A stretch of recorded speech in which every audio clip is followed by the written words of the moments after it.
Prepáčte, nemôžete ma trestať za to, čo si myslím a ako sa vyjadrujem. Čože? Alma, poďte aj s Robertou so mnou a vyriešime to. Pán Gandia má aj tak ešte čo riešiť. No, chodte, profesor, ja tu toho mám ešte dosť. Ideme? Dovi, Alma. S Bohom, Miguel. S dovolením. No, Veľa chodte, šťastia. chodte. Majte Roberta. sa. Aj tebe. Prestaň. Buď ticho.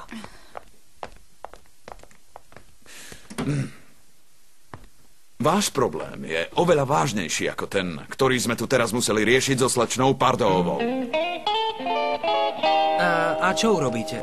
Teda, ak nám to môžete samozrejme V povedať. tejto chvíli budete na určitú dobu vylúčení zo školy. Nie, Až pokiaľ sa celý profesorský zbor nezhodne, aký trest vám prináleží. prosím vás, nerobte mi to. Ak ma vyhodíte, stratím celý rok. Všetko sa Ale čo? Na to ste mali myslieť skôr, slečna. Možno by ste potom držali svoje živočíšne pudy na úzde.